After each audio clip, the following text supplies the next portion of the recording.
Bonsoir à tous. Bonsoir, on va commencer dans quelques minutes. Merci à tous d'être si nombreux, surtout à toutes. Je vois que des femmes là. J'espère qu'il y a des mecs qui vont arriver quand même. Alors je me présente rapidement, je m'appelle Antoine. Et pour commencer, j'ai une bonne et une mauvaise nouvelle à vous annoncer. La mauvaise nouvelle, c'est que Martin d'Extrelou n'a pas pu venir. Et ouais, il s'est retrouvé avec une fièvre pile aujourd'hui de 39 à Dijon. Et du coup, il n'est pas là. Mais la bonne nouvelle, c'est que chez Abricot, on ne se laisse jamais avoir par les hasards du destin. Et on a un super invité pour... J'ai pas envie de dire le remplacer. Parce que ça va être encore mieux. C'est Jean-Max des Brigades de l'Amour. Donc je vous demande de l'applaudir parce que je l'ai appelé ce matin à 10h pour qu'il remplace, il a fait pas de soucis. En tout cas, Camille de Je m'emballe Clito, c'est toujours dur à prononcer, mais elle est là. Et Sophie Branly aussi, j'en veux des applaudissements pour elle parce qu'elle est incroyable. Ok, avant de commencer, j'aimerais vous parler 2 minutes quand même d'Abricot parce que je pense que la grande partie d'entre vous, vous ne savez pas ce que c'est. Donc pour ceux qui l'ignorent, je le répète, moi c'est Antoine et j'ai cofondé avec Bart et JD. Bart c'était le mec à l'accueil qui parlait à toutes les meufs et JD c'est le mec au bar qui nous sert à boire. Bon, on a cofondé Abricot. Et oui, derrière Abricot, il se cache 3 hommes. Abricot. Abricot c'est un service de rencontre, mais en vrai, c'est bien plus qu'un service de rencontre. C'est un combat, c'est des valeurs, c'est une vision qu'on mène tous les jours. Et j'aimerais vous en parler pendant quelques minutes, promis, ça sera pas long. La rage qu'on avait quand on s'est lancé avec Bart et JD il y a 2 ans, cette rage, elle nous a pas quittés. Et cette rage, elle tient en 2 points. Premier point, c'est que tous les services de rencontre, tous, aucun, ne veulent que vous soyez en couple. Les services de rencontre ne veulent pas que vous soyez en couple. Ils gagnent de l'argent tant que vous êtes célibataire. Ils nous vendent l'amour en 4x3 dans le métro, mais derrière, ils font tout pour nous rendre accros. Des milliers de matchs pour si peu d'amour. Le deuxième point, c'est que les services de rencontre sont machistes. Vous, mesdames, vous ne payez jamais sur un service de rencontre, quasiment jamais.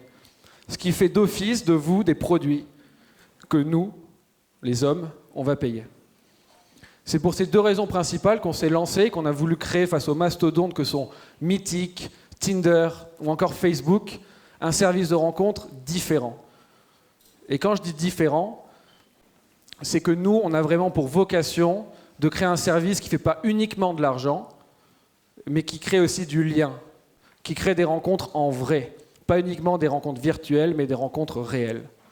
Donc c'est pour toutes ces raisons qu'on a créé Abricot, et je vous remercie d'être là, parce que cette conférence aussi en est la preuve, c'est que nous, on vit pour le réel, et qu'on organise tous les jours des rencontres qui se passent super bien. C'est 5000 rencontres organisées, des cœurs qui battent la chamade, des cunis, des levrettes, beaucoup de bonheur, mais aussi des cœurs brisés, c'est vrai, mais on vit pour une seule chose, c'est pour les émotions, et je vous remercie d'être là, et je remercie aux speakers d'être là surtout.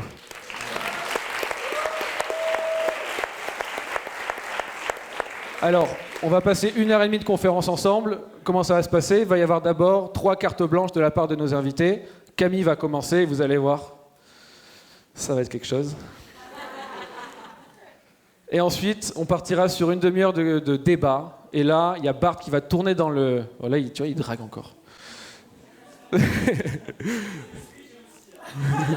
Les biscuits abricots par Chantilly, vous les avez pris ou pas ? Ouais. Ok, cool. Ils sont bons. Du coup, après, ce sera 30 minutes de débat. Et j'espère... On a des questions anonymes que vous avez posées, on les affichera. Et c'est du lourd, d'ailleurs. Mais j'espère que vous allez en poser aussi. Bart sera dans la salle avec le micro, donc je compte sur vous.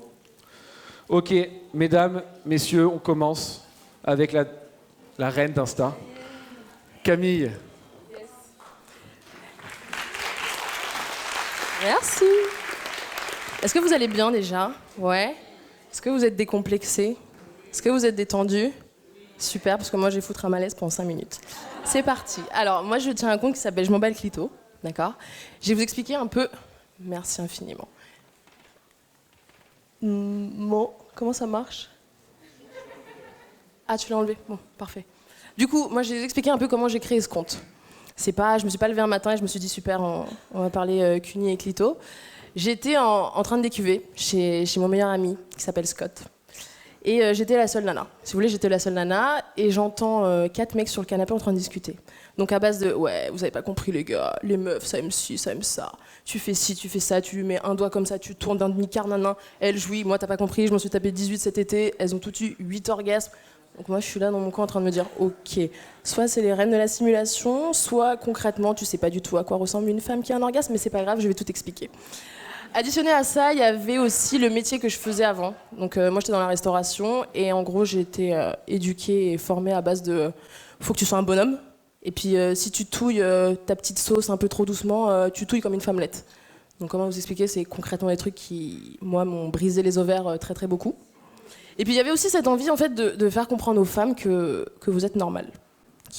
Voilà, ce qui vous arrive à vous, ça nous arrive à toutes.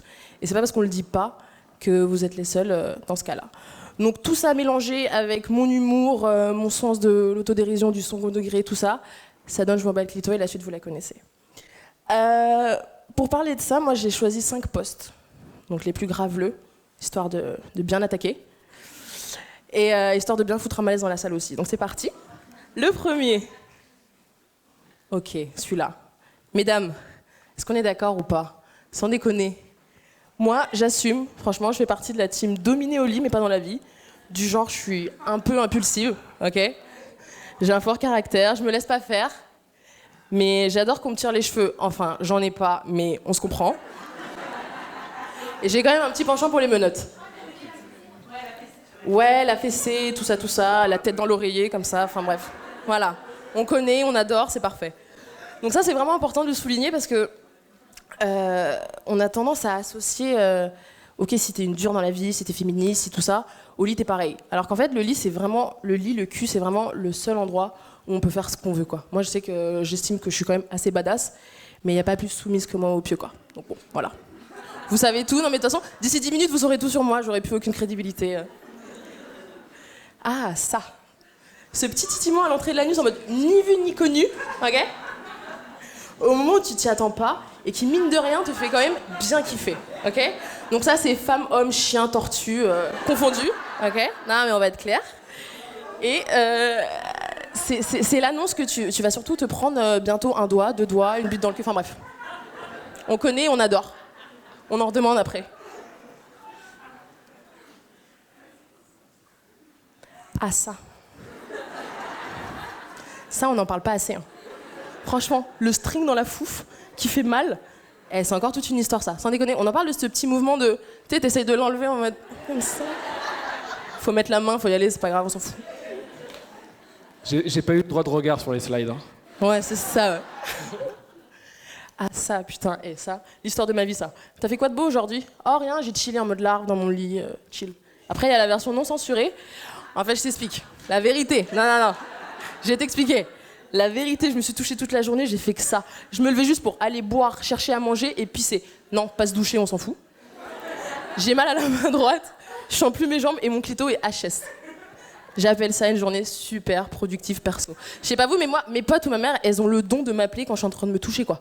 C'est-à-dire que, tu vois, t'as l'impression qu'il y a une espèce de détecteur, genre, ah, là, elle est en train de se masturber, faudrait peut-être l'appeler. Assumons qu'on était en train de se mettre des gros doigts tout le dimanche, c'est pas grave. Et celle-là, pépite des pépites. On veut du respect, Par contre, on est toutes d'accord sur le fait que pendant la levrette, il n'y a pas de respect qui soit.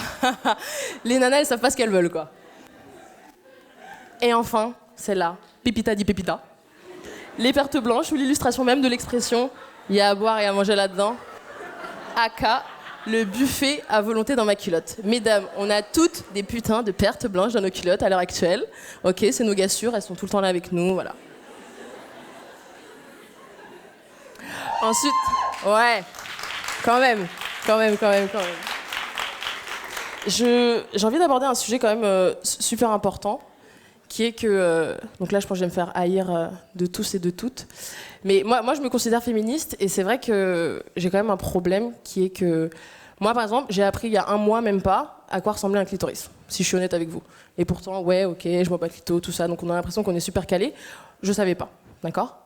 Il y a encore énormément de filles, notamment une fille sur 4 à l'âge de 15 ans qui ne sait pas qu'elle a un clitoris et 83% qui ne sait pas à quoi il sert. Ensuite, il y a aussi tout le débat des règles. Moi, c'est un truc, je me dis, si nous, en tant que femmes, Si là, je vous demande d'expliquer exactement le fonctionnement des règles, ce que c'est, le pourquoi du comment, entre ça, l'éducation qui clairement fait que dalle, et les pubs qui nous font croire qu'en fait, nos règles, c'est un liquide bleu qui sent l'eucalyptus, et voilà. En fait, non, mais niveau éducation et niveau information, ça aide absolument pas. Donc moi, en fait, ça m'étonne pas qu'à la fin, on se retrouve avec des mecs que les règles, ça dégoûte, en fait. Enfin, je veux dire, dites-vous que si même nous, on a du mal avec notre corps, même nous, on connaît pas notre corps, mais sans déconner, imagine un mec. Mais imagine un mec, moi, ma mère, elle a 62 ans, ça fait 62 ans qu'elle a un clito, et elle savait pas, quoi. Donc imaginez les mecs. Donc je pense que c'est vachement important de leur expliquer les choses. Par exemple, quand je parle des règles ou des tampons, c'est super trash. Mais allez montrer votre cup, votre tampon, votre serviette pleine à votre mec, ami, frère, cousin, machin. Parce qu'on peut pas leur vouloir de trouver ça dégueulasse s'ils ont jamais vu ce que c'était. Aussi simple que ça. Moi, je vous prends l'exemple, il y a même pas un mois, il me parlait du fromage blanc sur la table des mecs, le smegma. La plupart. Et ben voilà. Ouais. Elle sait ce que c'est. Et en fait, j'ai eu une réaction mais de dégoût ultime, genre ah Burke, Sarah, c'est quoi dégueulasse.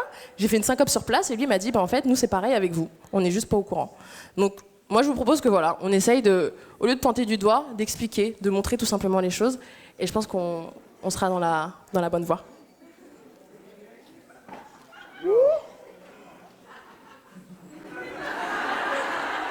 Mais ça arrive qu'à moi quoi. Sans déconner. Je continue ?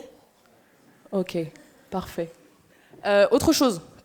On se plaint, on se dit ouais putain, les mecs sont pas féministes. Ça me saoule, il a dit qu'il était pas féministe.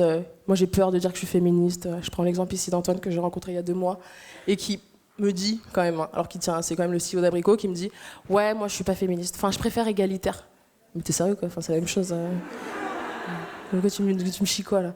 Il me dit ouais mais même quand même, voilà. Totale appréhension avec ce terme qu'il va falloir qu'on décomplexe absolument. On n'est pas des nanas qui voulons couper les couilles de tous les mecs et en faire des espèces de guirlandes comme ça. C'est pas du tout notre but.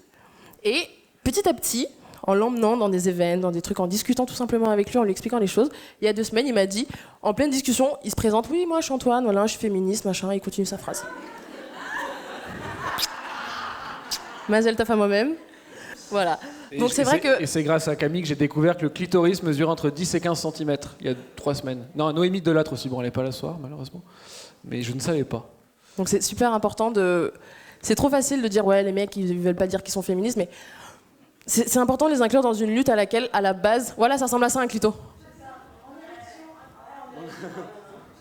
C'est pas juste le petit gland de dehors qu'on titille. Ouais. Faites-le passer. Allez, on continue. Et... Il est à la télé, le clito. Il était à la télé tout à l'heure. On le fera tourner au cocktail. Oui, donc, juste pour finir.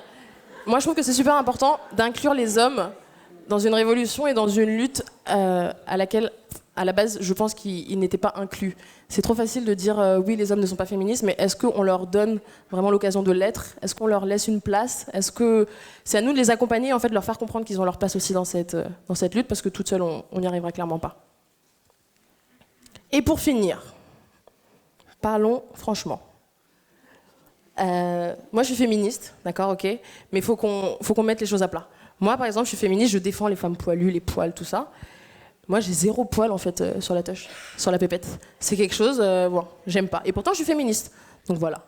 Ensuite, je suis féministe, mais il n'y a pas plus soumise que moi au lit, ok ? Donc ça aussi, il faut décomplexer avec le fait de féministes, elles veulent absolument prendre le contrôle de tout, et au lit, non. Moi, je suis féministe, mais quand même, de temps en temps. Ferme la princesse, j'aime bien quand même. Qu'on m'invite au resto, ouais, qu'on me tienne la porte, ouais, quand même, de temps en temps. Je suis féministe, mais j'envoie des news à gogo. Donc là, mes valeurs, on les oublie clairement. Ah. Et voilà tout. C'est tout pour moi. Merci beaucoup.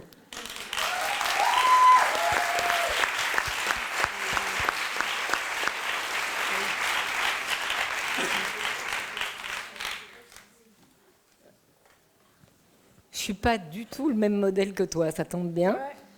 Mais je suis tombée dans le cul quand j'étais toute petite parce que j'avais un grand frère de 10 ans de plus que moi et il écoutait que des blackeries américaines qui n'ont jamais parlé autre chose que de cul. Maintenant, ça se voit moins parce que la pop blanche s'y est mise, mais à l'époque, il y avait d'un côté des petites chansons d'amour très gentilles, et de l'autre, I'm a sex machine. Et moi, j'ai grandi là-dessus, et je crois que je faisais pas très attention aux paroles, mais quand même, déjà, le mouvement des hanches était plus intéressant, et petit à petit, j'ai fait attention aux paroles. Et donc, c'est ce qui a fait mon éducation sexuelle. Et ça tombe bien parce que quand j'ai eu 21 ans, je suis partie habiter à New York et j'étais photographe. Et très rapidement, je suis tombée amour devant... c'est toi qui l'as faite, cette photo, hein? Ouais. C'est Grandmaster Flash et les Furious Five. Ouais, je suis tombée en amour dans la scène hip-hop totale et complète, et je les ai suivis pendant pas mal d'années. Et là, pour le cul, c'est bien. Pour le féminisme, à l'époque, c'était pas joli. Alors, encore, ceux des débuts des années 80, ils étaient quand même assez gentils, bien élevés, ils habitaient chez leur maman, tout ça. Mais dans les années 90, ça a commencé, enfin même fin des années 80, ça a commencé à être franchement sexiste. De toute façon, là, oui, là, les filles, c'était devenu comme les bagnoles et les chaînes en or, des accessoires à trimballer plutôt à poil. Et ça ne m'a pas gênée. Je ne m'en suis même pas aperçue. J'ai cru que j'étais un mec comme les autres, je crois. Et donc, j'étais copine avec des mecs très, très, très sérieusement sexistes, dont les NWA, qui disaient des trucs du genre She's got more crabs than a seafood platter. I may be a womanizer, but I'm no pussy eater. Et moi, j'étais là. Et puis... qu'est-ce que j'ai mis après? Que les filles étaient trop habillées. Les filles étaient très... Ouais, enfin, le monde était divisé entre deux genres de filles. Les hoes n'ont pas très, très envie d'être juste traitées comme ça.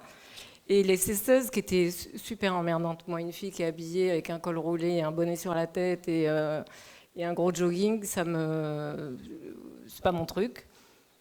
Et du coup, je rentrais dans aucune des catégories, parce que déjà à cette époque-là, j'étais en barésie et basket, donc de toute façon, ça rentrait dans aucune case.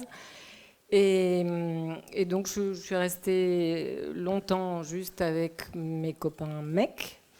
Voilà, là, c'est avec les Jungle Brothers, parce qu'un peu plus tard, je suis partie à Londres. Enfin, j'ai fait un petit tour par Paris pour travailler sur HIP, HOP. Si vous êtes vraiment très vieux avec Sydney, ça vous dira quelque chose. Et après, je suis partie à Londres, démarrer MTV Europe et faire une émission qui s'appelle Yo, qui a fini par faire pas mal de bruit aux États-Unis, mais c'était déjà plus la mienne. Et je suis finalement rentrée en France au bout de 4 ans, parce que Londres, c'est bien, mais Londres, ça va. Et là, j'ai oublié Madonna. J'ai oublié Madonna. Elle est incroyable pourtant. J'ai oublié Madonna. Alors, à New York, non seulement je la voyais assez régulièrement parce qu'elle aimait le rap elle aussi, et donc on allait dans les mêmes clubs, mais on avait des copains en commun, donc voilà. Je la trouvais pas super girl-friendly, mais alors par contre, je trouvais que ce qu'elle faisait était très couillu, je peux pas le dire autrement, parce que très ovérien, je sais pas, ça, c'est un autre genre, mais c'est pas le mien, couillu. Et en particulier plus tard, quand elle a fait ce bouquin qui s'appelait Sexe, franchement, ça, j'ai trouvé ça incroyablement audacieux qu'une femme fasse des trucs pareils. Et je trouve qu'encore aujourd'hui, je pense que la musique en général est excellente pour l'éducation sexuelle, excellente pour le féminisme, parce qu'elle véhicule des images de femmes qui sont quand même un peu plus badass que les autres. Mais elle est franchement un niveau au-dessus. Je sais que la plupart des gens dans cette salle sont plus férus de Beyoncé et Rihanna, que j'adore aussi. Mais d'un point de vue féminisme, vraiment, elle a fait des trucs que personne n'a fait, et elle continue à faire. C'est-à-dire qu'aujourd'hui, elle a 60 ans. Et à 60 ans, elle est toujours en train de montrer son cul sur scène, d'avoir plein de boyfriends, de pouvoir parler de sa vie sexuelle comme, entre guillemets, un mec, bien que je déteste dire ça comme ça. Et en cela, elle est toujours un modèle que je trouve... je trouve qu'on ne lui rend pas assez hommage parce que je dis régulièrement, peut-être qu'elle a fait plus que Beauvoir et toutes les intellos réunis, dans le sens où elle est passée de la théorie à la pratique. Et ça, je trouve ça vraiment très fort.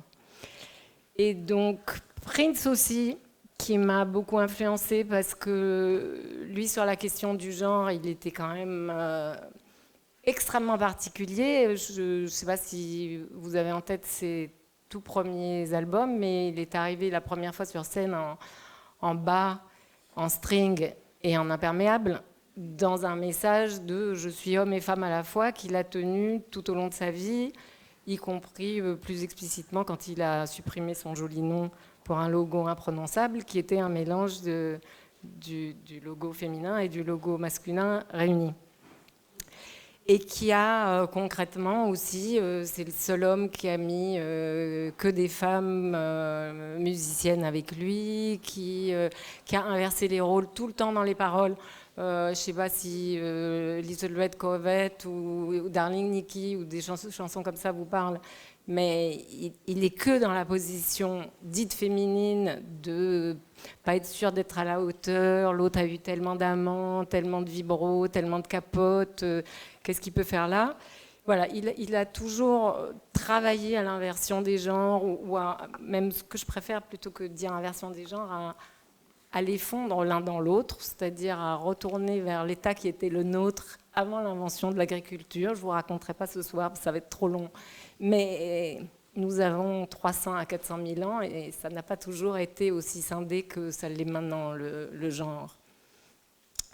Voilà, donc dans les années 90, les rappeuses ont commencé à en avoir marre d'être potiches au fond des vidéoclips et elles ont fait un truc que je trouve dément. C'est qu'elles ont utilisé toute la misogynie, probablement plus marketing qu'autre chose, mais pas toujours, des mecs pour utiliser leur corps à leur propre fin. Et je sais que tout le monde n'est pas toujours d'accord, mais là, toi, tu dodelines et tu dis oui, je suis contente. Moi, je pense que le pouvoir passe par le sexe et que si les femmes ne récupèrent pas leur pleine conscience sexuelle, elles vont toujours être encombrées. Donc, j'entends bien, et tu as raison de dire qu'on a le droit d'être soumise, que dans la chambre on fait ce qu'on veut. Moi, je trouve ça bien aussi d'être très dirigeante et du coup, dans la vie de tous les jours, je ne sais pas si vous avez des réunions chiantes au bureau, moi j'en ai beaucoup eu. Quand je me faisais vraiment bien chier, je me disais, comment il baise celui-là? Non. Comment il baise celui-là? Je ne le sens pas. Et j'ai occupé mon temps comme ça. Et ça a l'air con, mais je n'étais pas regardée comme les autres femmes de ma boîte. Mon boss disait de moi, c'est Canada Dry. Elle ressemble à un mec, elle a le goût d'un mec, mais c'est pas un mec. Et c'est pas... À nouveau, c'est pas une question de genre, c'est pas une question est-ce que j'ai des couilles ou est-ce que j'ai des ovaires, je m'en fous. J'ai du masculin et j'ai du féminin et j'utilise mon masculin pour aller là où ça me chante. Voilà. Et ça, je trouve ça super important. Et elles font ça super bien. Donc je trouve que la troisième vague de féminisme actuel, grâce aux rappeuses, elle est particulièrement intéressante justement parce que c'est ce message-là qu'elle véhicule et que ça me plaît. Et en plus, on voit du cul, c'est toujours mieux. Voilà, donc à un moment donné, j'étais si convaincue de toutes ces affaires-là, mais je suis super longue, pardon, tu m'avais dit 7 minutes. C'est si intéressant que je peux pas te couper.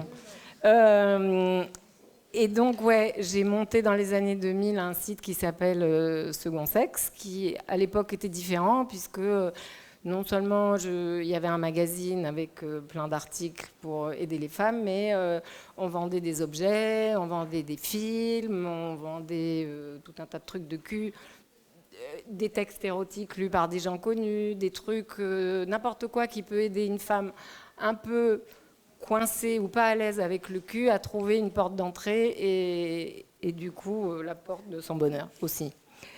Et comme il y avait des films de cul faits par des femmes, mais pas assez, du coup, je suis retournée à la production et je me suis mis à faire des films de cul. J'ai appelé toutes mes copines du showbiz, actrices, chanteuses, réalisatrices, en leur disant voilà, il faut qu'on fasse des films de cul qui sortent un peu de... Parce que moi, je comprends très bien qu'on n'aime pas le porno classique, parce que du point de vue féminin, c'est pas toujours les mêmes fantasmes. Et surtout, ça me choque atrocement. Mais c'est pour ça que j'ai monté Second Sexe, en réalité. C'est que je travaillais dans le digital, dans la musique, et je savais que il y avait 2 mots-clés selon les mois qui montaient en tête des moteurs. Un mois, c'était sexe, un mois, c'était MP3. Et du coup, le jour où j'ai cherché un truc de sexe et que je me suis rendu compte qu'il n'y avait rien pour les femmes, ça m'a paru dingue. Voilà, donc là, comme souvent dans ma vie, un peu Jeanne d'Arc, j'ai tout laissé tomber, j'ai trouvé du pognon, j'ai monté mon truc, j'ai fait mes films de cul, et ça allait beaucoup mieux après. Et ça, c'est une image d'un des films qu'on a fait, qui a été réalisé par Zoé Casavette. Et j'aime vachement son scénario parce que c'est un jeu de rôle, c'est un couple qui va à une fête un peu parisien, comme ça, ils prennent de la coke, ils se bourrent de la gueule, hein, et rentrent à 1h du mat. Et ils sont assez défaits pour se dire si on changeait et si on inversait les rôles. Et donc lui se met en femme et elle avec un godemiché l'encule. Et j'ai trouvé ça vachement bien.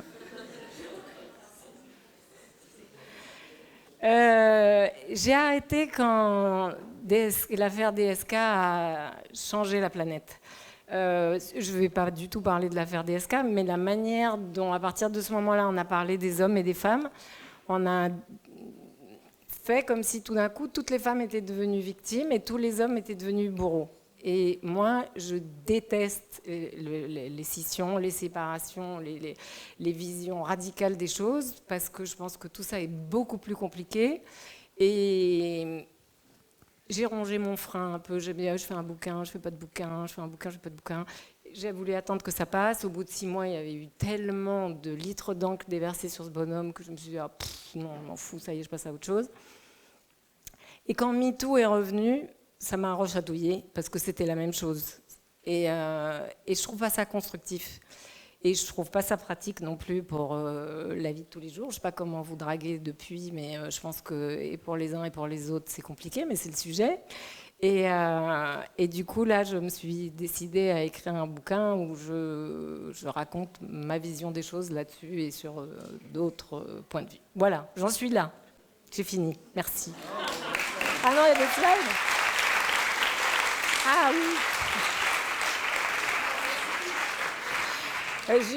Juste cette slide, juste pour que vous ayez une idée du rétro-pédalage, c'est que ça date du XIe siècle. C'était sur une église.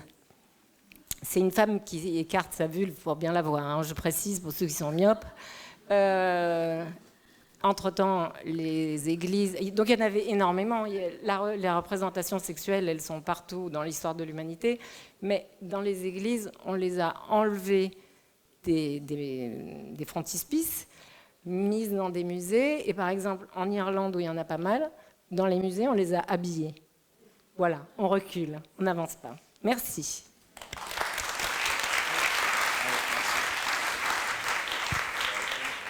Et enfin, notre héros de la journée. Le remplaçant. Alors effectivement, si je veux plus de followers pour la brigade, je peux dire que je m'appelle Martin, mais c'est pas le cas.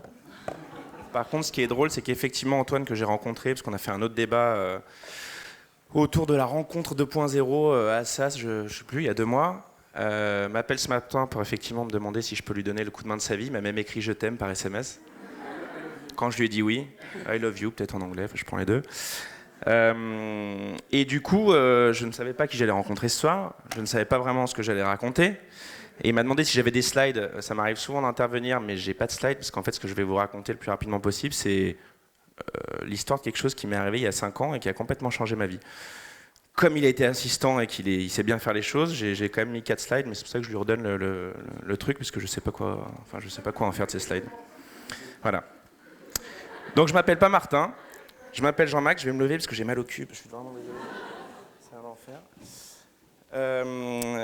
Ma vie a changé il y a écrit quoi derrière là? C'est 2014 parce que 2014 ouais. Ma vie elle a changé le 2 décembre 2014. Jusqu'au 2 décembre 2014, moi je suis de Lyon, j'étais arrivé à Paris pour continuer mon petit confort de vie sympa, j'ai fait mes petites études. J'étais depuis 9 ans avec ma nana avec qui j'étais fiancé, puis je devais me marier, tout allait bien dans le meilleur des mondes. Et mon métier c'était de faire du conseil en stratégie marketing, donc en gros je fais du storytelling, j'écris des beaux positionnements de marque, des belles histoires, des scénarios, pour vendre assez souvent de la merde. Et à côté il s'avère que je suis quelqu'un de... je sais pas, c'est un mutant ou quoi, mais en tout cas moi je suis un putain d'amoureux de l'amour quoi. Ma mère m'a dit qu'apparemment la première fois que j'ai pleuré pour une fille, j'avais 5 ans. J'arrive pas à vérifier, mais je suis très sensible. Je pleure souvent. Je l'assume et j'ai aucun problème à le dire. On parlait de part de féminité, part de masculinité. Assez souvent, quand je rencontre des gens, que ce soit des médias ou autres, qui contactent la Brigade de l'amour via Instagram, par exemple, les gens sont surpris de voir arriver un mec. Ce qui m'a toujours surpris aussi, parce qu'apparemment pour parler d'amour et être quelqu'un de sensible et mettre ses couilles ou son ovaire sur la table, il faut être une nana. Ça m'a toujours étonné. En tout cas, c'est ancré assez profondément dans l'esprit des gens. Je vais faire vite, t'inquiète, je commence à partir. Donc du coup, je suis à Paris, j'ai mon petit boulot, tout va bien. Et puis, j'ai des problèmes de dos. On est un dimanche, on rentre de l'anniversaire de mon futur beau-père. Ma nana est derrière moi en scooter et elle me dit je t'aime pour la vie. On n'a pas eu d'accident, mais je tiens mon truc, je suis ému. Parce que même au bout de 9 ans, elle me le dit encore. On rentre, je vais me faire des piqûres pour le dos pour essayer de me soulager. Puis au moment où je rentre, je suis dans l'appart et puis notre chambre était en haut, enfin bref, c'est une espèce de mezzanine, et puis je l'entends pleurer. Donc je monte et je lui dis qu'est-ce qui se passe mon cœur? Et elle me dit je sais pas pourquoi, mais il faut que je te quitte. Donc, la mezzanine, elle est pas très haute, donc je suis comme ça. Et le premier réflexe, je tourne la tête à droite à gauche, je commence à découvrir les vidéos de François Damiens à l'époque, je sais pas si vous voyez qui c'est. Je me demande sincèrement s'il n'y a pas une caméra cachée.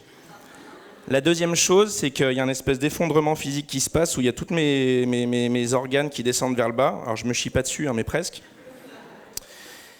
Et la troisième option, c'est que je commence à faire enfin pas une troisième option, la troisième chose, c'est que je commence à faire une crise d'angoisse. Et là, je me dis, mais enfin, il se passe quoi? Il n'y a pas eu de prémisse, il n'y a rien eu. Et elle me dit, je sais pas, mais il faut que je te quitte. Je lui dis, alors, attends, on va faire un truc, tu vas envoyer un texto à ta sœur, vous allez boire un coup, tu vas essayer en tout cas de pouvoir mettre des mots, parce que j'ai besoin de comprendre. Elle part, je descends dans ma cave, je passe 1h30 à chialer, quoi, à pas comprendre. Elle finit par revenir à 23h, on dort ensemble. Pour la dernière fois, et puis elle me confirme qu'il faut qu'elle parte parce qu'elle a besoin de se prouver à elle-même qu'elle peut exister sans moi. Bon, j'ai pas cherché à comprendre tout de suite. J'ai toujours pas compris, mais le lendemain matin, 2 décembre 2014, je la vois partir avec sa valise et je l'ai jamais revue depuis. Qu'est-ce qui se passe dans ma vie à ce moment-là de manière très claire? 2 arrêts de travail qui se succèdent. Je quitte Paris, je rentre chez papa et maman à Lyon parce que j'essaie mon premier réflexe, je sais pas, de retrouver un confort dans le foyer ou la mort des parents quoi. J'ai une famille où chez nous depuis 200 ans, de père en fils, tous les mecs sont psychiatres. Et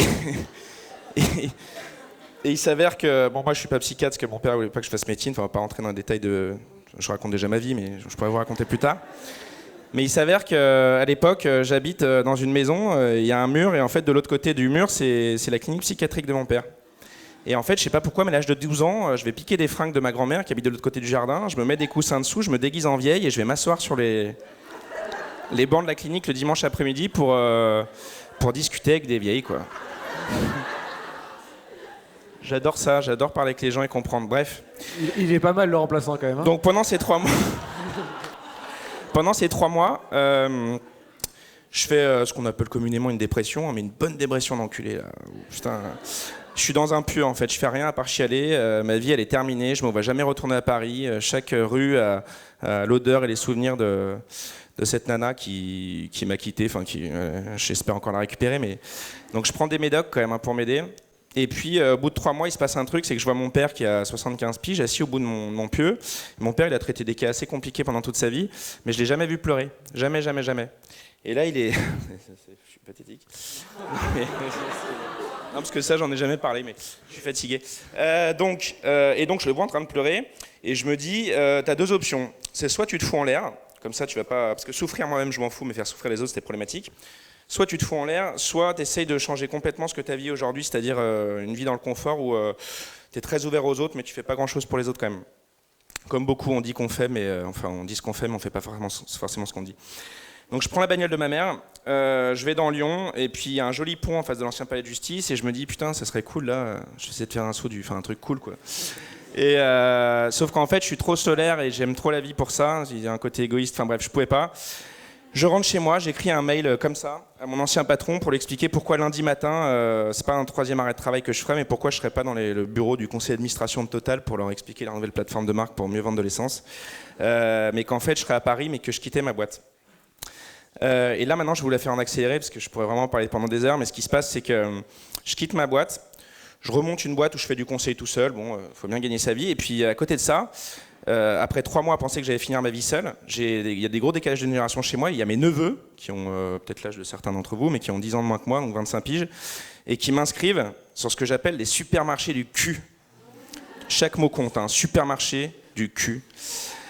Et en fait, comme je suis un amoureux de l'amour, on m'appelle Dr Love ou on peut aussi m'appeler les bisounours, mais je vis dans mon monde et j'y crois avec mes valeurs, etc. Bref, je me mets sur Facebook et puis je crée une petite page qui s'appelle La Brigade de l'amour, où je raconte juste, alors plutôt en anglais parce que je suis dyslexique, donc comme à chaque fois que je faisais un post, ma mère me dit t'as fait des fautes, je dis mais m'emmerde pas.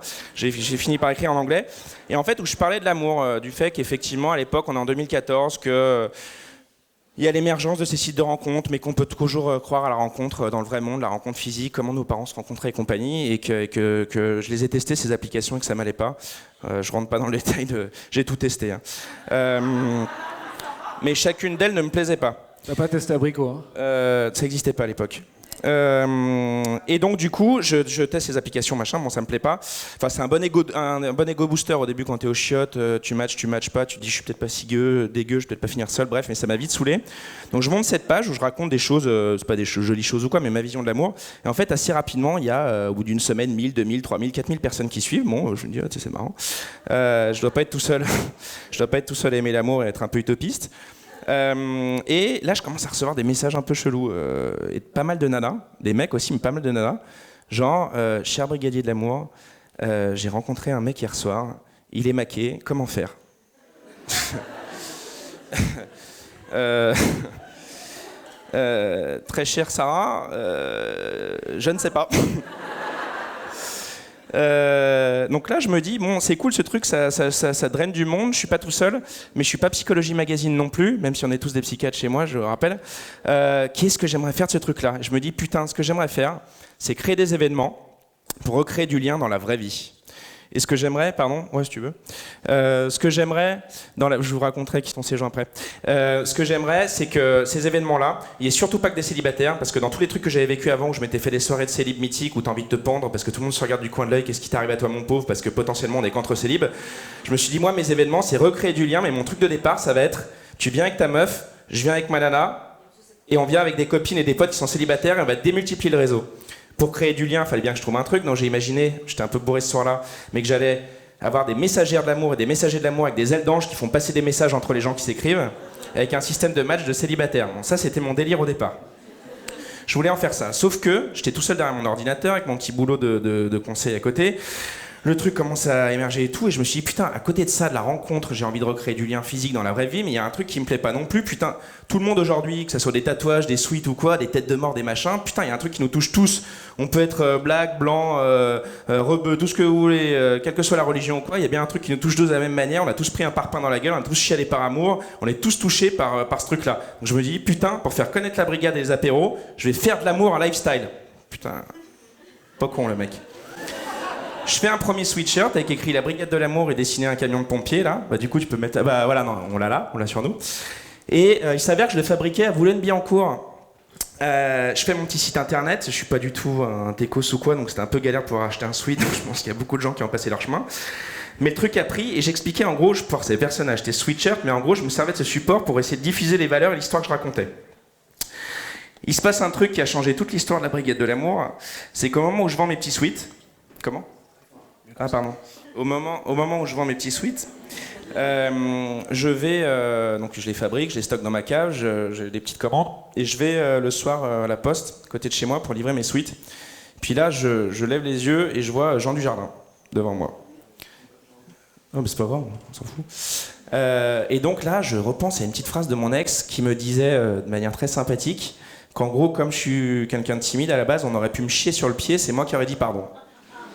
Et là, j'y repense et je me dis, ma petite poule, il y a un truc qui va se passer, c'est que ma vie, elle a déjà changé il y a 3 mois en me sortant les doigts du cul pour vivre ma vie au lieu de la rêver. Le deuxième truc qui va se passer, c'est que ça va te surprendre. Tu vas voir ma gueule souvent. Pas en face de toi, mais à la télé et compagnie, tu vas entendre parler d'amour. Je traverse la rue, je vais voir notre ami Bryce the Nice. Je lui explique de manière beaucoup plus courte, parce qu'il n'y avait pas tout ce que je vais vous raconter, mais ce qui m'est arrivé. Le mec, moi je crois beaucoup au coup de foudre, même en amitié et tout. Enfin bref, il y a un truc qui se passe, il aime l'histoire. Alors après, la problématique, c'est fils de psy, donc comme je parle beaucoup, les gens se confient aussi beaucoup. Bref, il me raconte sa vie. Ouais, bref. Et c'est moi qui ai lancé Gradia après. Et donc il me raconte sa vie, on se raconte nos vies, je lui donne un sweat, et là il se met en photo sur Instagram avec, il y a 4 ans, et là le truc part en couille, mais complet. C'est-à-dire que je me retrouve à vendre des fringues chez Colette, au Bon Marché, aux Galeries Lafayette. Comme on est 28 dans ma tête, à chaque fois que j'ai une idée, je lance un sweat, First Kiss in Paris, qui est devenu First Kiss in New York, Londres, machin, je me mets à vendre des fringues de partout. C'était pas mon intérêt, je voulais faire de l'amour lifestyle, je voulais m'en servir de support, mais pour parler de mes apéros de l'amour. Parce que Dujardin, après, il file des suites à Virginie Firac, le Lelouch, à machin, bref, il y a des gens, des gens connus que je connaissais pas qui mettent leurs suites partout. Très bien. Au bout de 6 mois à vendre des fringues, il y a un mec sur Facebook qui met un commentaire en disant c'est génial l'histoire, je suis depuis le début, mais en fait c'est une marque de fringues. Je dis oh putain, je me suis complètement perdu. En une semaine, je trouve un lieu, parce que ces apéros de l'amour, je voulais toujours, comme je voulais faire venir des gens qui suivent le discours de la brigade mais qui ne soient pas forcément célibataires, il fallait aussi que je donne envie aux gens qui sont maqués de sortir, et donc je voulais faire ça dans des lieux cool, que des lieux éphémères ou des lieux à faire découvrir aux gens. Donc je chope le pavillon Puebla et je fais mon petit événement sur Facebook, et je me souviens très bien, il y avait 125 personnes participantes le matin de l'événement. Moi j'arrive avec mon délire, mes petits ballons exactement les mêmes que ça, que je gonfle avec ma bouteille d'hélium que je vais chercher au farci à trappe. Je mets mes ballons, je prépare les cocktails coup de foudre, je vais au bout du bout. Mes messagères de l'amour arrivent. Et là, le mec, le propriétaire me dit « Ouais, c'est super ton truc, il y a 120 personnes sur l'événement, tu vas en avoir statistiquement 28. » Mais c'est pas grave, j'ai pas peur. L'événement commence, il y a 100, 200, 300, 400, 500 personnes qui arrivent. Je me dis « Putain, cool !» Puis là, les messagères de l'amour, les gens, ils n'ont pas forcément compris le concept, les gens, je leur explique, etc. Mais ils osent pas s'envoyer des messages. Mais le truc, c'est qu'il y a les cocktails coup de foudre. Donc au bout de 3-4 cocktails coup de foudre, ça commence à s'envoyer un message, 2 messages. Ce qui se passe aujourd'hui, 2 ans après le premier apéro de l'amour, j'en ai fait dans des supermarchés abandonnés, à l'Opéra Garnier, etc. C'est que le 2e mois, il y a eu 600 personnes, puis 700, 800, 1000, 1200. J'ai commencé à en faire dans d'autres villes, etc. Il y a des gens qui se sont rencontrés, il y a des gens qui se sont quittés, il y a des gens qui se sont mariés, il y a des gens qui ont eu des enfants. J'ai une petite anecdote qui me donne toujours envie de chialer, mais qui montre bien pourquoi je continue à faire ça aujourd'hui. C'est ce ballon en forme de cœur là. À tous les apéros de l'amour, je me fais un peu chier à en accrocher. D'ailleurs, un jour, il y avait un reportage sur les apéros de l'amour sur France 2 que mon père a regardé, et il m'appelle, il dit « Putain, t'as fait 6 ans d'études et apparemment ton boulot c'est de gonfler des ballons en forme de cœur. » Donc, j'en reviens à ça. Il y a une des messagères de l'amour qui vient me voir en me disant Jean-Max, il y a une jeune fille qui voudrait te parler parce qu'elle voudrait savoir si elle peut prendre un ballon et partir. Je dis « Putain, sympa. » Et donc, je vais voir la fille, je lui dis « Oui, il n'y a aucun problème, tu peux prendre un ballon, mais pourquoi tu pars déjà ?» Elle me dit, en fait, je suis venu au premier apéro de l'amour il y a 1 an. J'ai rencontré un mec qui m'avait envoyé un message. On s'est revus, on s'est mis ensemble. Il m'a demandé au mariage il y a 1 mois. Je me chie un peu dessus, donc j'ai pas osé lui répondre. Et du coup, en fait, là, il arrive à l'aéroport de Madrid et je voudrais aller le chercher avec un ballon en forme de cœur pour lui dire oui. Elle m'a pourri ma soirée. Enfin bref, je suis allé chialer pendant 1 demi-heure et puis après, ça allait mieux. Donc ça, c'est les apéros de l'amour. La brigade, aujourd'hui, j'appelle ça un label solidaire parce que je fourre tout à l'intérieur, parce que du jardin, ça a permis de vendre plein de fringues, mais j'ai aussi, il y a la Gardère qui m'a appelé en me disant... ça m'a fait un peu peur parce que c'était au moment juste après Charlie et compagnie, et je me suis dit, et du Bataclan, et je savais qu'ils étaient propriétaires du Bataclan, je me suis dit, comme la brigade commençait à être visible, je veux pas qu'il y ait de récup et tout, moi je parle pas de politique, pas de rien du tout, je parle juste d'amour et de manière très simple, avec le cœur vraiment. Et je vais quand même voir la Gardère, je leur dis, vous voulez faire quoi? Ils me disent, on veut organiser un apéro de l'amour pendant l'entracte d'un spectacle au Casino de Paris. Je dis, putain, mais les mecs, alors, autant je suis défoncé du bulbe, mais alors eux, ils vont loin quoi. Je me suis dit, par contre, tout le monde fait la gueule dans le métro. À Paris, ça me casse les burnes, c'est pour ça que je suis en scooter à Paris depuis 10 ans, parce que les gens me foutent le plomb, tout le monde est sur son portable machin, regardez-vous, putain, voilà. Donc je me dis, on va prendre toute la troupe de cette comédie musicale de la Gardère qui s'appelle Love Circus, on va aller faire le tour de Paris pendant une journée, on va aller faire un truc qui paraît bien débile, distribuer des ballons en forme de cœur, se faire des bisous, recréer du putain de lien, et en fait c'est un des plus beaux moments de ma vie, c'est-à-dire qu'on s'est retrouvés sur les marches de l'Opéra Garnier avec 450 asiatiques, touristes étrangers, qui voyaient 15 mecs en tutu, parce que Love Circus, je vous invite à regarder, mais c'est... Les mecs étaient tous en tutu, à chanter All You Need Is Love des Beatles, les mecs ont dû halluciner, je pense. Donc il y a plein de choses, donc j'appelle ça un label solidaire, parce qu'en gros ça me permet de tout mettre dedans, et solidaire pourquoi? Parce que les apéros de l'amour, je fais payer les entrées 5 €, c'est-à-dire le prix d'un demi à Paris, ou même d'un café dans certains endroits, que je refile à des associations. Et pour terminer sur la partie fringues, au bout d'un an, il y a 2 ans, au bout d'un an à vendre des fringues, et ça me permettait de combler les pertes de des apéros de l'amour, mais je rentre pas dans le détail business, que je suis vraiment pas un businessman, bref. Je me suis dit, tiens, j'ai une belle communauté d'ambassadeurs qui m'ont aidé à rendre la brigade visible, donc tous ces gens connus, etc. Qu'est-ce que je pourrais leur demander qui me permettrait de me servir, entre guillemets, de leur visibilité, pour faire connaître des associations et aider des gens comme moi j'ai pu être aidé en me relevant grâce à ce truc-là de la brigade de l'amour. Et donc ce que j'ai fait, la première c'était Bérangère Krief. Je lui ai dit, tu sais quoi, meuf, tu vas me dessiner, c'est hyper intime comme demande, mais tu vas me dessiner ta vision de l'amour. Soit avec une phrase, soit avec un dessin. Bon, il y en a qui savent bien dessiner, d'autres pas. Moi je sais pas dessiner, mais j'ai des idées. On sort un premier suite, qu'on fait à chaque fois en série limitée. Je leur demande de choisir une association. Et en fait je reverse tous les fonds de cette collab à l'association, mais l'intérêt, au-delà de ce que je peux donner financièrement, c'est pas ça, c'est de se servir des réseaux sociaux et de la visibilité de ces gens-là, et un peu de la brigade maintenant, pour faire connaître des associations qui sont dingues, parce qu'il y en a plein. Il y en a une par exemple, j'avais fait une collab avec une nana qui s'appelle Alison Paradis et son mec qui s'appelle Guillaume Wix, pour une asso qui s'appelle Le Refuge. Autant je suis hyper ouvert, autant je suis très impliqué dans le... je sais même pas si on dit dans l'univers, c'est pas l'univers homo, bref. Mon frère dont je suis le plus proche est homo, mais il a la chance d'être né dans une famille où on est bienveillant et ouvert, où il n'y a jamais eu de soucis, mais j'ai découvert par Le Refuge qu'il y a quand même des gamins aujourd'hui en 2019 qui, quand ils disent à leurs parents qu'ils sont homos, se font exploser la gueule et dégager de chez eux. Cette association, elle trouve des appartements pour reloger ces gens-là. Bref, donc du coup, depuis, je fais des collabs chaque mois avec des personnalités ou avec des designers. Il y a un mec apparemment tout le monde connaît, que je connaissais pas, je suis nul, mais qui en a fait une collab qui s'appelle Petite Luxure, qui fait des dessins érotiques. Je précise, c'est un mec aussi. Hein. Tout le monde pense que c'est une nana, mais c'est un mec aussi, comme quoi on peut être un mec et être sensible. Hein. Est-ce que c'est féministe ou masculiniste de dire ça? Je sais pas. Je dis tout ce qui me passe par la tête. Dernière chose, parce que là, effectivement, Antoine nous avait dit 7 minutes, mais on s'en fout. On est là pour s'aimer, puis vu le temps que va prendre la partouze après, autant prendre du temps. Les gens qui sont là en photo, la problématique que j'ai aujourd'hui, moi, c'est que quand les gens, ils vous voient... J'avais vu un truc quand même sur toi où tu parlais des haters. Où on disait des trucs dégueulasses. Même quand on essaye d'être le plus bienveillant, de parler d'amour, d'un truc hyper large, etc., on a des gens qui ça plaît pas.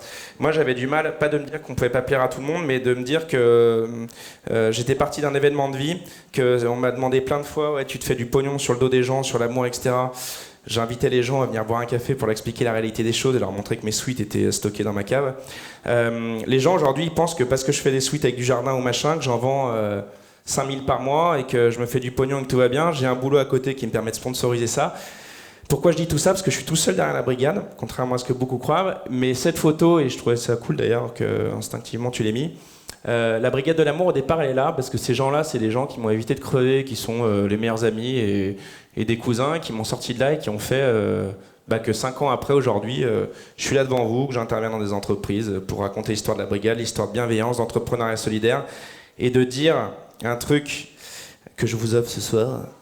Le soir de mes 18 ans, avant d'aller à mon anniversaire surprise, qui n'en était pas un, bref, je vais me changer dans ma chambre et sur ma glace, je vois que ma mère, elle avait écrit une phrase au rouge à lèvres. Et ma mère, elle avait écrit une phrase, je vais vous la dire tout de suite, mais teasing.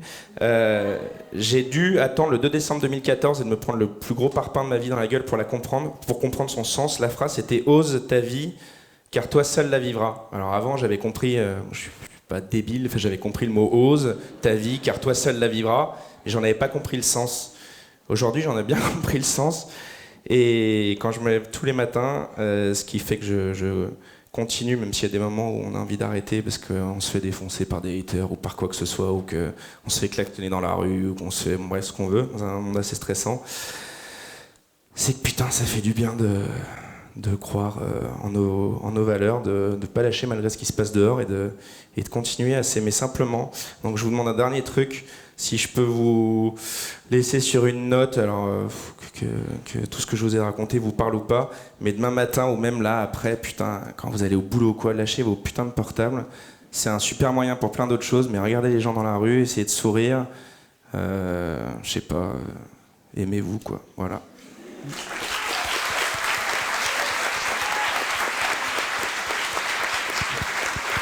Ça marche ou pas? Bon, il est pas mal le remplaçant quand même. Comme quoi on gagne au change, hein, avec des mecs comme ça. Bon, maintenant on rentre dans le dur. On vous a envoyé un lien à tous pour que vous posiez des questions anonymement. Donc on a une liste, là on rentre dans la phase de débat. Maintenant, ils vous ont raconté leur vie. On veut aussi que vous preniez vos ovaires, vos couilles, je sais pas ce qu'il faut dire non plus. Il y a Bart, le t-shirt blanc que vous avez vu à l'entrée, il va tourner dans la salle. Dès que vous avez une question à n'importe qui, n'importe quoi, il n'y a pas de tabou, vous la posez. On a une demi-heure encore devant nous, après on va faire la fête avec nos super DJ. Mais profitons de ce moment pour se lâcher. Pour vous mettre un peu en bouche, on a une première question, elle s'adresse à Sophie, qu'on nous a posée anonymement. Et franchement, la question, je l'ai lue, j'ai fait mais grave. J'ai plus de succès quand j'avais des biscuits. Pour Sophie, avez-vous des complexes? Vous avez l'air si bien dans votre peau. Ça, c'est une question qui a été posée de manière anonyme. Mais j'en ai plein des complexes. Regarde, la première chose que je t'ai dit, c'est putain, je veux pas monter sur scène, j'ai pas envie de parler de moi. Non, j'en ai plein, je les camoufle bien. Mais est-ce que je suis obligée de dire quel complexe j'ai? Ouais, j'en ai, je suis comme tout le monde, ça va, oh, ouais.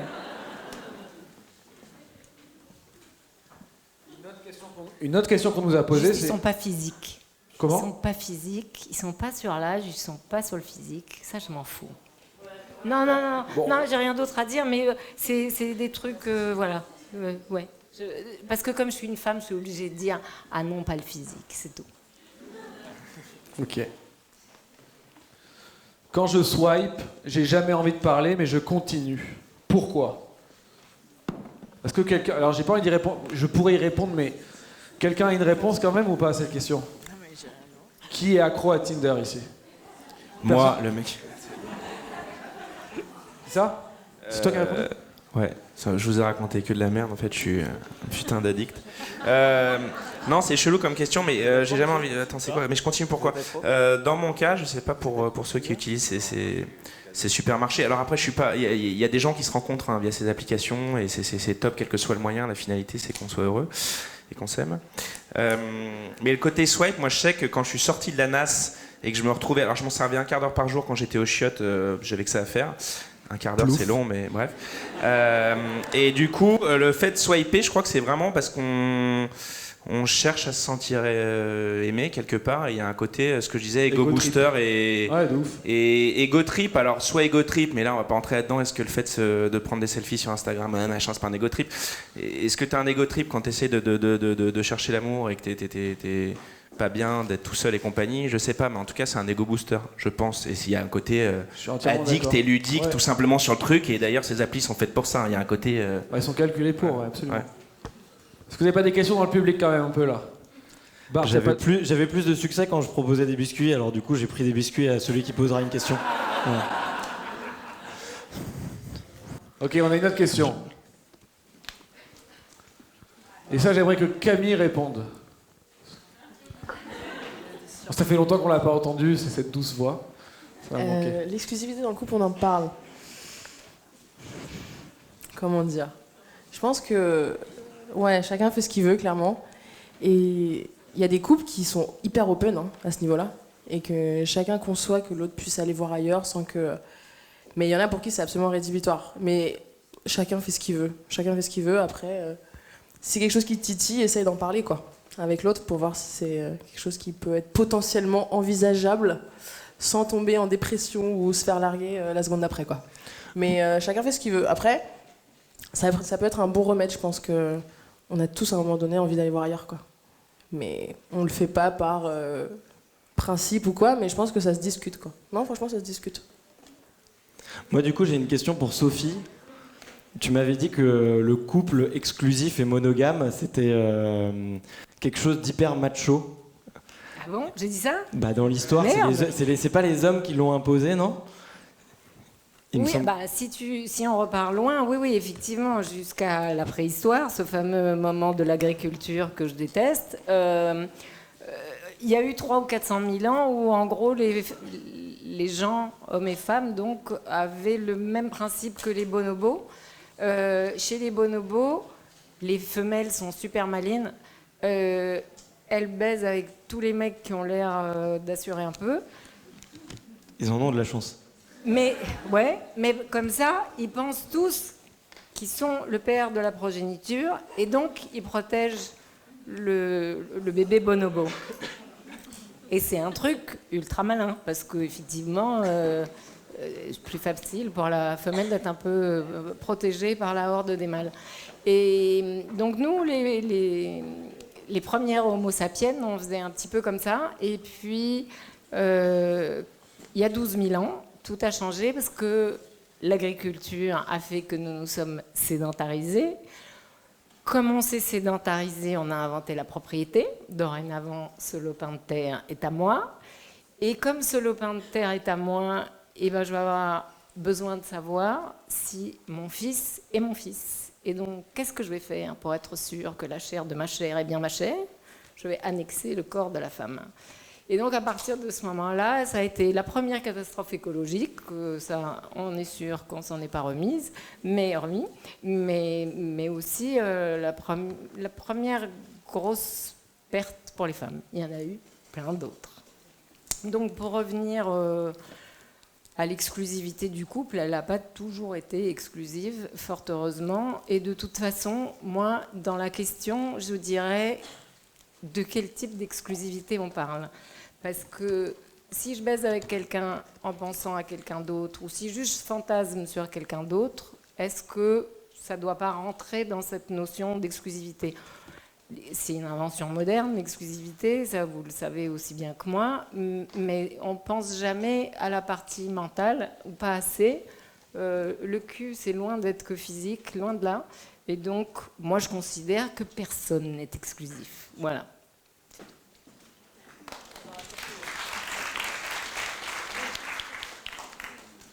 Ouais, toujours pas d'autres questions, Bart? Je guette, mais on m'appelle pas trop. Mettez un bonnet sur la tête si vous avez peur d'être... C'est vrai, je vais faire un striptease, peut-être que j'aurai plus de succès. C'est Véro de Nat et Véro, le super podcast. Où d'ailleurs, Bart et moi, on est passé il y a pas longtemps, si vous voulez en savoir plus sur Abricot. C'est pour Nat ou pour Véro, d'ailleurs? Merci. J'avais une question pour la Brigade de l'amour. Je voulais savoir c'était quand le prochain apéro pour les célibataires, du coup. Il y a beaucoup d'intéressés ce soir. Ouais. Alors, je suis face à une très légère problématique. C'est que comme le truc a pris pas mal d'ampleur et qu'encore une fois, je suis tout seul derrière le truc, et qu'en fait, c'est compliqué maintenant, avec le monde qui vient, d'arriver à trouver des lieux dans Paris, parce qu'enfin, je rentre pas dans le détail du truc, mais en gros, j'ai pas les moyens de privatiser des lieux. Donc, ce que je fais, c'est que j'ai un pote qui travaille dans l'événementiel, qui me chope des lieux, gratuitement, et en fait comme on commence à être beaucoup, ça commence à être compliqué. Donc là, le dernier, c'était il y a 3 mois, ce qui n'est jamais arrivé en 2 ans avant. Donc là, je suis face à un dilemme. Il y a 2 options. C'est soit je me mets vraiment dans le rouge pour essayer de privatiser des lieux, sachant qu'à chaque événement, en fait, le but, c'est pas de gagner de l'argent, mais c'est d'essayer de pas en perdre, enfin de faire zéro au moins. Donc soit je me mets vraiment dans le rouge et je chope un lieu, soit j'essaie d'en faire plus souvent, mais dans des endroits plus petits et qui eux sont plus accueillants que beaucoup de gros endroits. Donc j'aimerais pouvoir te dire que c'est à la fin de ce mois. Oui, s'il y a des gens qui connaissent des gens, qui ont des lieux cool et qui veulent recevoir une équipe qui est là pour essayer de faire que les gens se rencontrent dans la vraie vie, n'hésitez pas. Vous écrivez à la brigade de l'amour à gmail.com ou sur Insta. De toute façon, je suis tout seul, donc c'est moi qui l'aurai. Donc du coup, au plus vite, quoi. Vraiment au plus vite. Et après, la deuxième problématique, c'est qu'encore une fois, comme je suis tout seul derrière ce truc qui me prend 3 jours et demi par semaine et que j'ai un autre boulot qui me permet de gagner ma vie, et puis que j'ai eu un petit garçon il y a 18 mois qui fait que je l'aime à en crever, mais il se réveille 5 fois par nuit en ce moment. C'est ce qui fait que je crois aussi que j'ai failli pleurer devant vous tout à l'heure, c'est que je suis assez épuisé. Bref, tout ça fait que ça m'emmerde de ne pas pouvoir donner une date précise, mais voilà, dès que je le pourrai, en tout cas, je bosse dessus. Voilà. Et le seul moyen, effectivement, de connaître les prochains événements, c'est de suivre. Je me sers plus que d'Instagram aujourd'hui, c'est le truc le plus instinctif et rapide où je communique surtout, voilà. Enfin sur ces trucs-là. Vous êtes timide, hein? Ouais. Ok, est-ce que c'est grave d'être célibataire en 2019? On nous a posé cette question aussi. Camille. Mais non, c'est pas grave du tout d'être célibataire en 2019. D'autant plus que j'ai l'impression que c'est d'autant plus galère, de plus en plus galère de draguer, notamment pour les mecs. Ça devient un truc, vous avez l'impression qu'en fait, on va vous défoncer en live à la moindre remarque. De ouf. Alors que, en fait, on est un peu sur nos gardes, quoi. Par habitude, des petites remarques, des petites...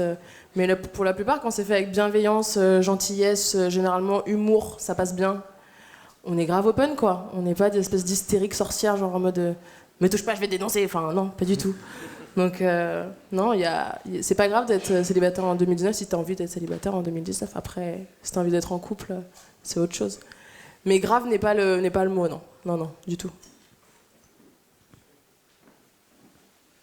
Celle-là, je crois qu'elle est pour toi, Soso. Il n'y a personne qui a plus de 40 ans ici.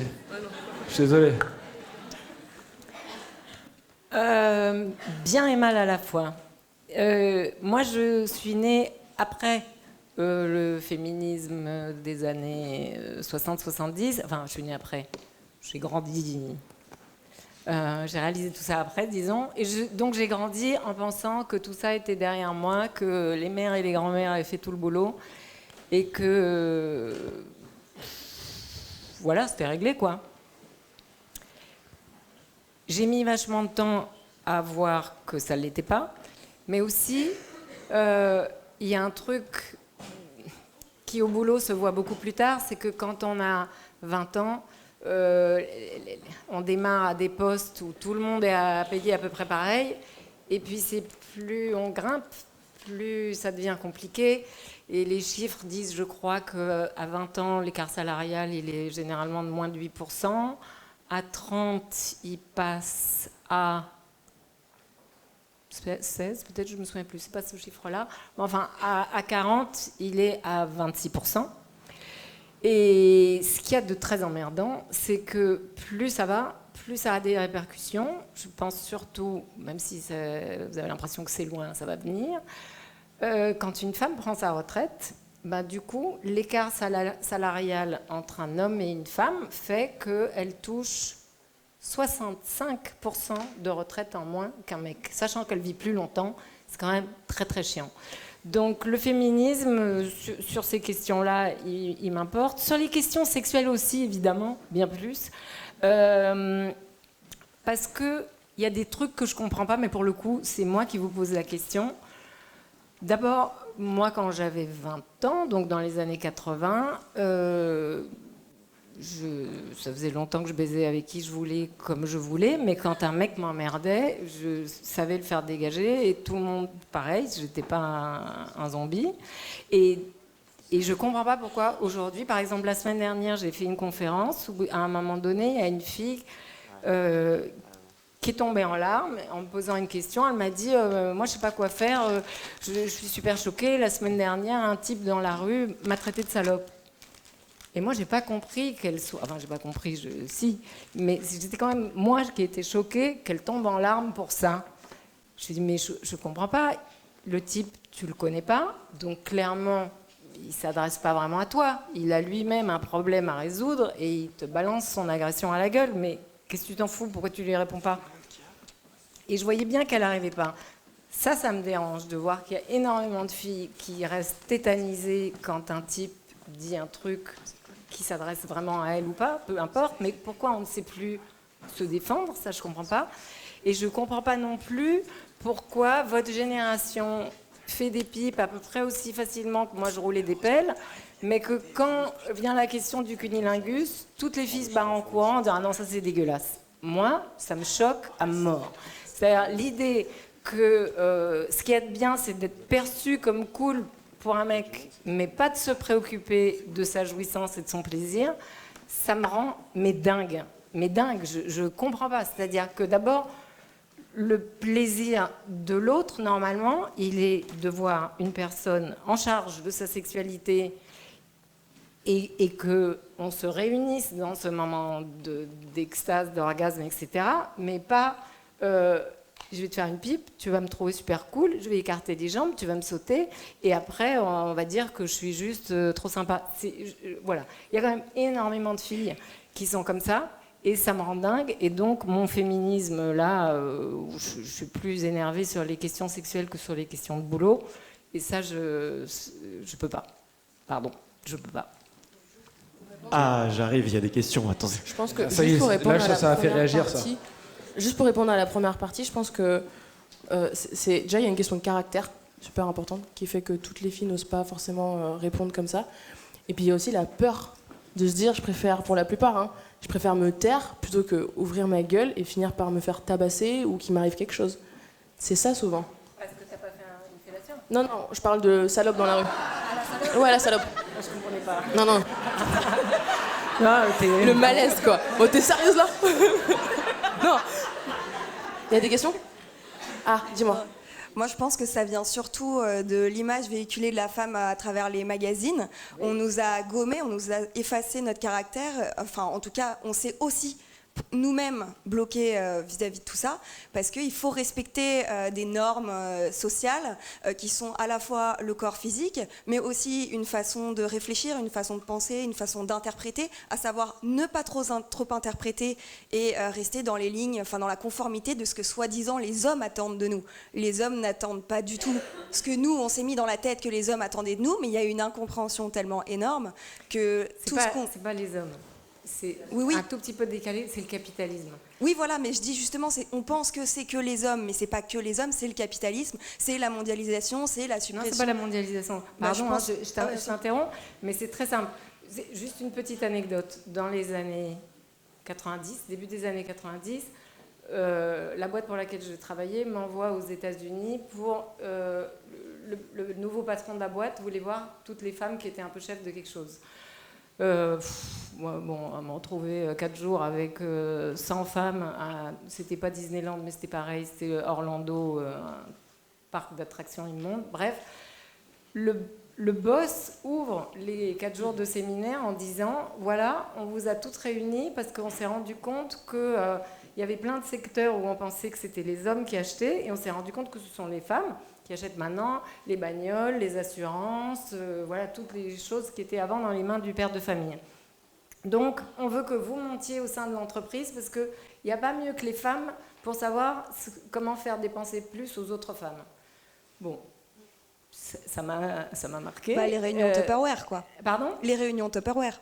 Non, pas du tout. Non, là, je te parle d'une grosse boîte, 6 grammes. Oui, mais c'est le principe de la réunion Tupperware. Non, que des femmes aillent vendre à d'autres femmes des choses qui vont être utiles. Je vais mettre au sein de mon entreprise une directrice marketing et pas un directeur. Je vais mettre à la pub une fille et pas un mec, etc. Parce qu'elle va mieux savoir. Bon. Il y a une petite dizaine d'années, j'en parle avec un grand patron publicitaire à Paris et il me dit « Non, le chiffre a changé. Maintenant, on en est à 86%. » Et là, juste pour que vous ayez bien ces chiffres en tête, aujourd'hui, le marché de la femme, parce qu'il s'appelle comme ça, il pèse 2 fois l'Inde et la Chine réunis et il rapporte 18 trillions de dollars par an. Je sais pas, moi, je ne sais pas mettre les zéros. Et donc, tous les trucs de tout d'un coup, avoir des barres à ongles trop mignons, trop roses, même des magasins de sextoys qui sont devenus tout roses, des trucs. On met un peu de rose partout, on met un peu de nouveaux trucs pour être super mignonne, super jolie, etc. On a des pubs qui nous demandent aussi la même chose. Et on a un consentement. Voilà.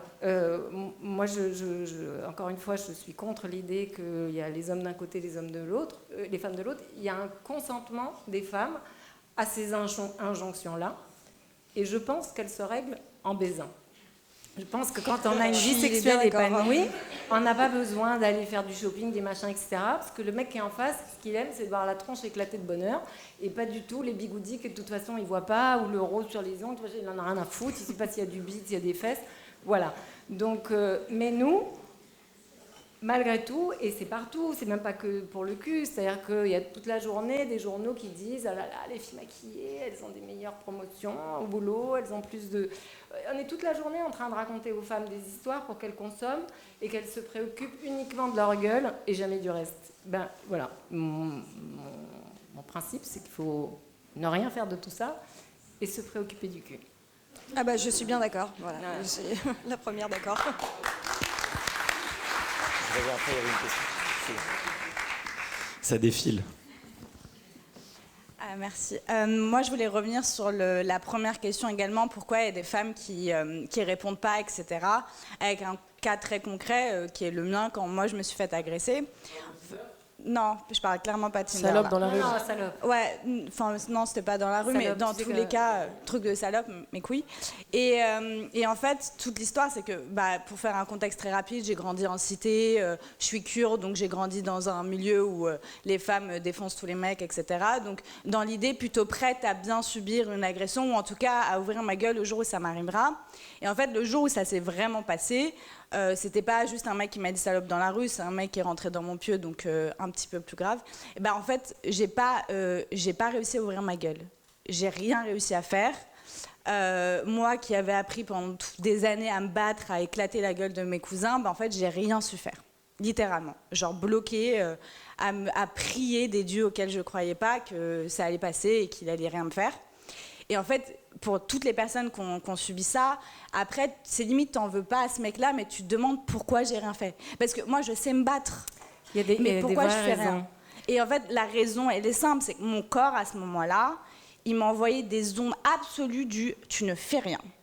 Tu contrôles. Et bien, je pense qu'en réalité, moi aujourd'hui, c'est un peu la raison de pourquoi je suis sur mon téléphone et je souris pas aux gens dans la rue. C'est que honnêtement, j'ai peur qu'un mec prenne mon sourire comme une invitation à venir me parler, à venir me draguer. Typiquement, j'étais en train de discuter avec ma sœur dans le métro la dernière fois et un mec vient nous parler. Et en fait, on avait une vraie discussion où on se parle sœur à la sœur, cœur à cœur, truc qui arrive genre une fois tous les 6 mois. Et donc je dis au mec, c'est vraiment, j'ai rien contre vous, hein. Mais là actuellement, j'ai pas envie de parler avec vous, j'ai envie de parler avec ma sœur. Et le consentement, c'est important même dans les discussions. J'ai pas envie d'avoir une discussion avec vous. Il est revenu à la charge, genre 15 fois, et puis après, à la fin, il a fini par m'insulter. Et c'est toujours ça, en fait, le truc, c'est que est-ce que j'ai envie de subir l'agression, la potentielle violence d'un truc que je mérite pas parce que ça se fait pas, quoi. Et donc je pense que c'est pour ça. On a peur parce qu'on a peur de se faire agresser. Parce que MeToo, en fait, on s'est rendu compte que ça arrivait pas seulement à peut-être 1 ou 2 personnes, ça arrivait à quasiment toutes les meufs. Et quand on a commencé à ouvrir notre bouche grâce à MeToo, je me suis rendu compte que quasiment toutes mes copines s'étaient faites violer, tu vois. Donc c'est un peu cette discussion du aujourd'hui. Tu as raison. Si je peux me permettre, je voudrais te dire plusieurs choses. La première, c'est que l'état de sidération dont tu parles, ce moment où on est paralysé, c'est encore une fois quelque chose qui est inscrit biologiquement dans le corps des hommes et des femmes. C'est que pendant la période préhistorique, quand un humain, un homo sapiens, était agressé par un animal, il fallait rester raide et jouer à faire le mort pour que l'animal passe son chemin. Donc ça nous est resté. L'évolution n'a visiblement pas encore fonctionné partout. Mais c'est pas parce que ça nous est resté et que effectivement de très nombreuses femmes restent en état de sidération, que l'agression soit physique, verbale ou autre. Je vais te raconter juste une petite anecdote. J'ai une fille que j'ai élevée peut-être pas tout à fait comme les autres filles, mais en tout cas, c'était son choix. Elle a fait des arts martiaux. Et un jour, elle m'a raconté qu'elle était dans le métro avec une de ses copines, jolie blonde, voilà. Et elle est grande, donc ça fait pas le même effet. Mais il y avait 2 mecs dans le métro, pareil, qui chauffaient la petite blonde. Et c'était lourd, comme toi tu l'as vécu. Et je crois que les 2 filles étaient face à face, donc ça se passait dans le dos de ma fille. Et elle a senti ce qui se passait, et tout d'un coup, elle a juste un tout petit peu bougé son corps. Et les mecs ont dit, putain, elle fait des arts martiaux, on se barre. Elle a rien dit, elle a rien fait. Effectivement, elle a fait des arts martiaux. Si tu veux, entre la proie et le prédateur, il y a un truc animal qui est de sentir si on peut. Et si on sent que la personne qui est en face de soi, de manière instinctive, non formulée, etc., a l'air d'être en capacité à se défendre, on ne va pas l'attaquer.